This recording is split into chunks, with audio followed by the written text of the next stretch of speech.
தீர்க்கதரிசி. உன் தேவனாகிய கர்த்தர் என்னைப் போல ஒரு தீர்க்கதரிசியை உனக்காக உன் நடுவே உன் சகோதரரில் இருந்து எழும்ப பண்ணுவார். அவருக்கு செவி கொடுப்பீர்களாக. ஓரேபிலே சபை கூட்டப்பட்ட நாளில் நான் சாகாதபடி என் தேவனாகிய கர்த்தரின் சத்தத்தை இனி நான் கேளாமலும் இந்த பெரிய அக்கினியை இனி நான் காணாமலும் இருப்பேனாக என்று உன் தேவனாகிய கர்த்தரை நீ வேண்டிக் கொண்டதின்படியெல்லாம் அவர் செய்வார். அப்பொழுது கர்த்தர் என்னை நோக்கி, அவர்கள் சொன்னது சரியே. உன்னைப் போல் ஒரு தீர்க்கதரிசியை நான் அவர்களுக்காக அவர்கள் சகோதரரிலிருந்து எழும்ப பண்ணி என் வார்த்தைகளை அவர் வாயில் அருளுவேன். நான் அவருக்கு கற்பிப்பதையெல்லாம் அவர்களுக்கு சொல்லுவார். என் நாமத்தினாலே அவர் சொல்லும் என் வார்த்தைகளுக்கு செவிகொடாதவன் எவனோ அவனை நான் விசாரிப்பேன். சொல்லும்படி நான் கட்டளையிடாத வார்த்தையை என் நாமத்தினாலே சொல்ல துணியும் தீர்க்கதரிசியும் வேறே தேவர்களின் நாமத்தினாலே பேசும் தீர்க்கதரிசியும் சாக கடவன். கர்த்தர் சொல்லாத வார்த்தை இன்னதென்று நான் எப்படி அறிவேன் என்று நீ உன் இருதயத்தில் சொல்வாயாகில், ஒரு தீர்க்கதரிசி கர்த்தரின் நாமத்தினாலே சொல்லும் காரியம் நடவாமலும் நிறைவேறாமலும் போனால் அது கர்த்தர் சொல்லாத வார்த்தை. அந்த தீர்க்கதரிசி அதை துணிகரத்தினால் சொன்னான். அவனுக்கு நீ பயப்பட வேண்டாம். வசன பகுதியில் பிரதான தீர்க்கதரிசியாகிய மேசியாவை பற்றி வாக்கு பண்ணப்பட்டிருக்கிறது. நாம் மேசியாவை ஏற்றுக்கொள்ள வேண்டும் என்றும் அவருக்கு செவி கொடுக்க வேண்டும் என்றும் நமக்கு கட்டளை கொடுக்கப்பட்டிருக்கிறது. உன் தேவனாகிய கர்த்தர் என்னைப் போல ஒரு தீர்க்கதரிசியை உனக்காக உன் நடுவே உன் சகோதரரில் இருந்து எழும்ப பண்ணுவார். அவருக்கு செவி கொடுப்பீர்களாக என்று மோசே சொல்லுகிறார். இந்த வசனத்திற்கு வேத பண்டிதர்கள் பல்வேறு விதமாக வியாக்கியானம் சொல்லுகிறார்கள். மோசே ஒரு தீர்க்கதரிசி. தன்னுடைய ஜீவ காலத்திற்கு பின்பு கர்த்தர் எழுப்பப் போகிற மற்ற தீர்க்கதரிசிகளை பற்றி மோசே இந்த வசன பகுதியில் வாக்கு பண்ணுகிறார் என்று சிலர் விளக்கம் சொல்லுகிறார்கள். இஸ்ரவேல் புத்திரர் மத்தியிலே ஆசாரியரும் லேவியரும் கர்த்தருக்கு ஊழியம் செய்வது போல தீர்க்கதரிசிகள் கர்த்தருடைய பிள்ளைகள் மத்தியிலே ஊழியம் செய்கிறார்கள். அவர்கள் கர்த்தருடைய பிரமாணங்களையும் கற்பனைகளையும் கட்டளைகளையும் நியாயங்களையும் யாக்கோபுக்கு கற்றுக் கொடுக்கிறார்கள். இஸ்ரவேல் புத்திரர் தவறு செய்யும் போது அவர்கள் செய்யும் தவறுகளை அவர்களுக்கு உணர்த்தவும் அவர்களை கண்டிக்கவும் அவர்களை கடிந்து கொள்ளவும் அவர்களுக்கு தீர்க்கதரிசிகள் தேவைப்படுகிறார்கள். இவர்கள் கர்த்தருடைய விசேஷமான ஊழியக்காரர்கள். தீர்க்கதரிசிகள் இஸ்ரவேல் சபையாருக்கு அவர்களுடைய கடமைகளை ஞாபகப்படுத்துவார்கள். வரப்போகிற காரியங்களை முன்னறிவிப்பார்கள். பாவத்தை குறித்தும் நீதியை குறித்தும் நியாய தீர்ப்பை குறித்தும் இஸ்ரவேல் புத்திரரை எச்சரிப்பார்கள். இஸ்ரவேல் ஜனத்தாருக்கு ஆறுதல் உண்டாகும்படியாக அவர்களுடைய விடுதலைகளையும் அறிவிப்பார்கள். மோசே இந்த வசன பகுதியில் தனக்கு பின்பு இஸ்ரவேல் புத்திரர் மத்தியிலே ஊழியம் செய்ய போகிற தீர்க்கதரிசிகளை குறித்து வாக்கு பண்ணுகிறாரா என்பது நிச்சயமாக தெரியவில்லை. ஆனாலும் இந்த வசன பகுதியானது பிரதான தீர்க்கதரிசியாகிய இயேசு கிறிஸ்துவை பற்றிய வாக்குத்தத்தமாகும் என்று வேத பண்டிதர்கள் பொதுவான விளக்கம் சொல்லுகிறார்கள். மோசேயின் பிரமாணத்தில் மேசியாவை பற்றிய வாக்குத்தத்தம் சொல்லப்பட்டிருக்கிறது. நம்முடைய கர்த்தராகிய இயேசு கிறிஸ்துவே வாக்கு பண்ணப்பட்டிருக்கிற மேசியா. மோசே பிதாக்களை நோக்கி, உங்கள் தேவனாகிய கர்த்தர் என்னைப் போல ஒரு தீர்க்கதரிசியை உங்களுக்காக உங்கள் சகோதரரில் இருந்து எழும்ப பண்ணுவார். அவர் உங்களுக்கு சொல்லும் எல்லாவற்றிலும் அவருக்கு செவி கொடுப்பீர்களாக என்று சொன்னார். இஸ்ரவேல் புத்திரரை நோக்கி, உங்கள் தேவனாகிய கர்த்தர் உங்கள் சகோதரரில் இருந்து என்னைப் போல ஒரு தீர்க்கதரிசியை உங்களுக்காக எழும்ப பண்ணுவார்.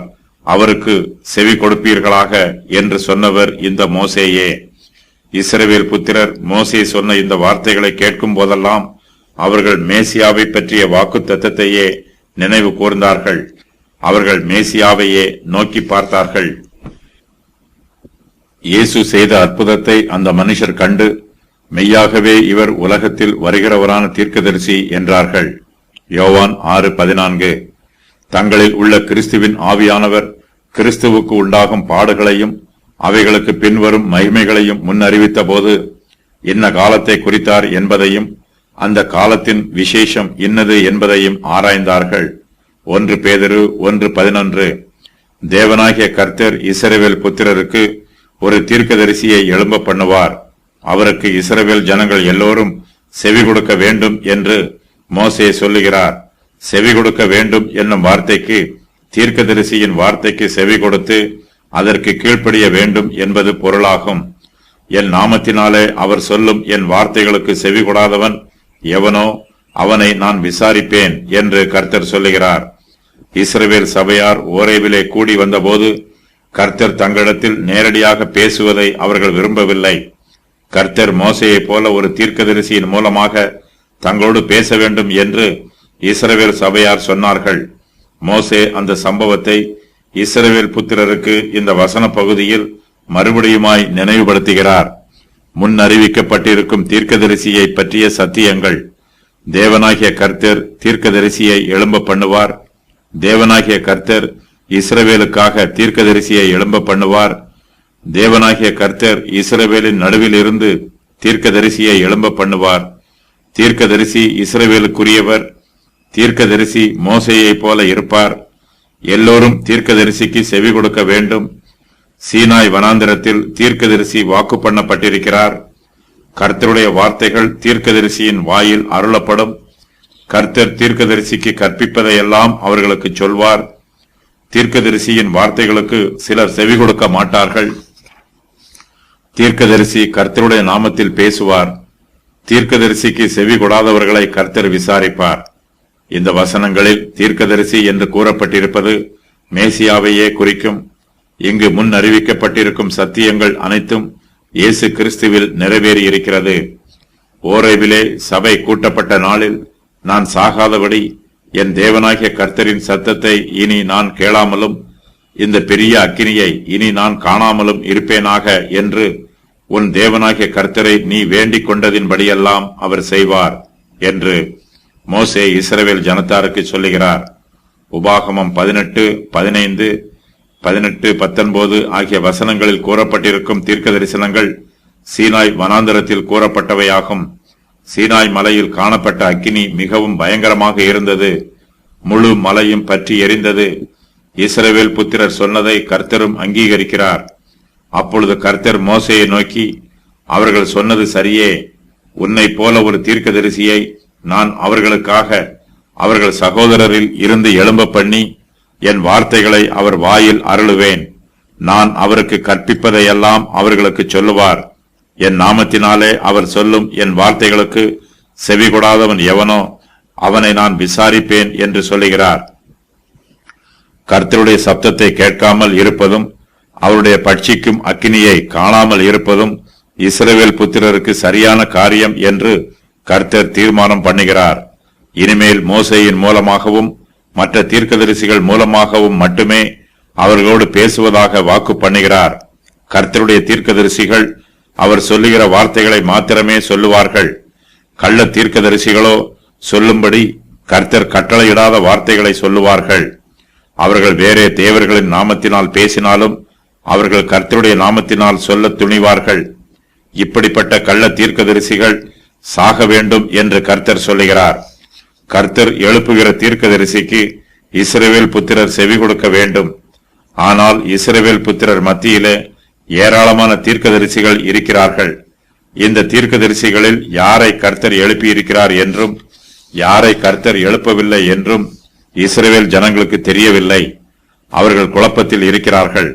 மோசே அவர்களுடைய குழப்பத்தை தெளிவுபடுத்தும் வண்ணமாக, கர்த்தர் சொல்லாத வார்த்தை என்னதென்று நான் எப்படி அறிவேன் என்று நீ உன் இருதயத்தில் சொல்லிக் கொள்வாயாகில், ஒரு தீர்க்கதரிசி கர்த்தரின் நாமத்தினாலே சொல்லும் காரியம் நடவாமலும் நிறைவேறாமலும் போனால் அது கர்த்தர் சொல்லாத வார்த்தை. அந்த தீர்க்கதரிசி அதை துணிகரத்தினால் சொன்னான். அவனுக்கு நீ பயப்பட வேண்டாம் என்று சொல்லுகிறார். தீர்க்க தரிசனத்திற்கு ஆதாரம் தேவன் பரிசுத்த ஆவியானவர் மூலமாக, சாத்தான் பிசாசுகளின் ஆவிகளின் மூலமாக, மனுஷன் தன்னுடைய சுய ஆவியின் மூலமாக.